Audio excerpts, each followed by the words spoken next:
Assalamualaikum warahmatullahi wabarakatuh. Alhamdulillahi rabbil alamin, wa bihi nasta'inu ala umuri dunya waddin, wa sallallahu ala sayyidina Muhammadin wa ala alihi wa sahbihi ajma'in. Amma ba'd. Kaum muslimin rahimakumullah. Ramadan syahrul Quran. Bulan Ramadan adalah bulannya Al-Quran. Di bulan suci Ramadan inilah Allah Subhanahu wa taala menurunkan Al-Qur'an sebagai petunjuk bagi manusia. Karena Allah Subhanahu wa taala telah berfirman di dalam Al-Qur'an surat Al-Baqarah ayat 185 yang berbunyi, "Syahrul Ramadan allazi unzila fihi al-Qur'an hudan lin-nas wa bayyinatin minal huda wal furqan," yang artinya bulan Ramadan, bulan yang di dalamnya diturunkan permulaan Al-Quran sebagai petunjuk bagi manusia dan penjelasan-penjelasan mengenai petunjuk itu dan pembeda antara yang hak dan yang batil.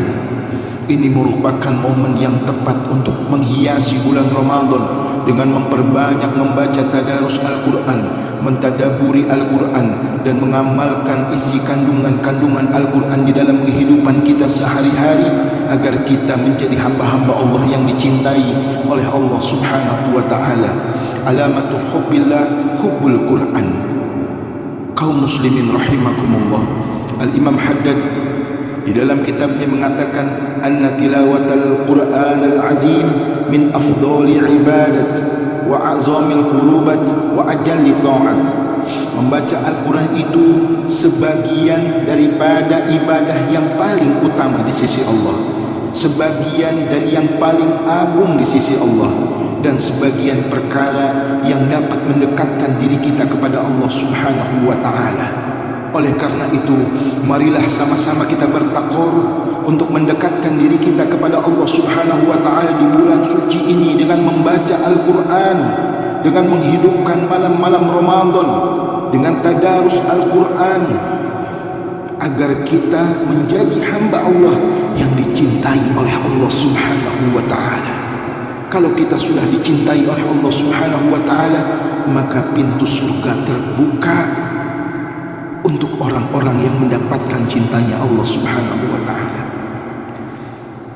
Kaum muslimin rahimakumullah, satu saat nanti di yaumil qiyamah nanti Al-Quran akan menjadi syafaat untuk kita, akan menolong kita,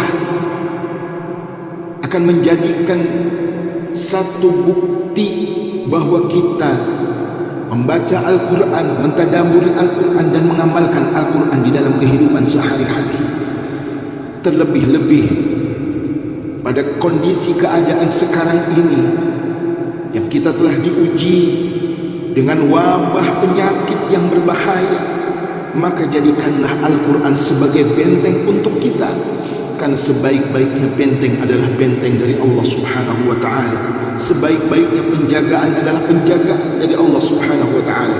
Sebaik-baiknya perlindungan adalah perlindungan dari Allah Subhanahu wa ta'ala. Kaum muslimin rahimakumullah, oleh karena itu teruslah kita membaca Al-Quran, karena Al-Quran apabila dibaca tidak ada rasa bosannya. Diceritakan Al-Imam Syafi'i pernah ditanya oleh seseorang, "Ya Imam, aku bertanya kepadamu dan meminta dalilnya kepadamu. Bagaimana keadaan orang-orang yang cinta kepada Al-Quran, yang beriman kepada Al-Quran ketika wafatnya?" Maka Al-Imam Syafi'i mencari dalilnya di dalam Al-Quran, membolak-balik Al-Quran sampai 40 kali khatam membaca Al-Quran, belum ketemu dalil Al-Qurannya. Ketika pada saat yang ke-41 beliau baru mendapatkannya, yaitu di surat Yusuf, ketika wanita-wanita Mesir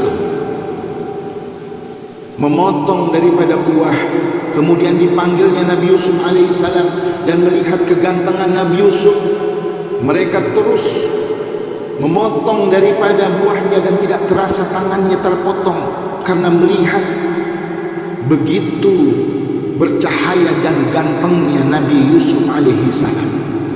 Begitulah keadaan orang-orang yang beriman kepada Al-Quran dan cinta kepada Al-Quran ketika ujung hidupnya husnul khatimah dan wafatnya tidak terasa seperti halnya tidak terasanya wanita-wanita yang terkelupas tangannya, terpotong tangannya ketika melihat kegantengan Nabi Yusuf alaihi salam. Subhanallah, inilah daripada keistimewaan orang-orang yang mencintai Al-Quran, yang selalu membaca Al-Quran, menghidupkan Al-Quran. Mudah-mudahan kita semua termasuk orang-orang yang cinta kepada Al-Quran dan terus membaca, mentadaburi dan mengamalkan isi Al-Quran. Wallahu muwaffiq ila aqwamit thoriq. Wassalamualaikum warahmatullahi wabarakatuh.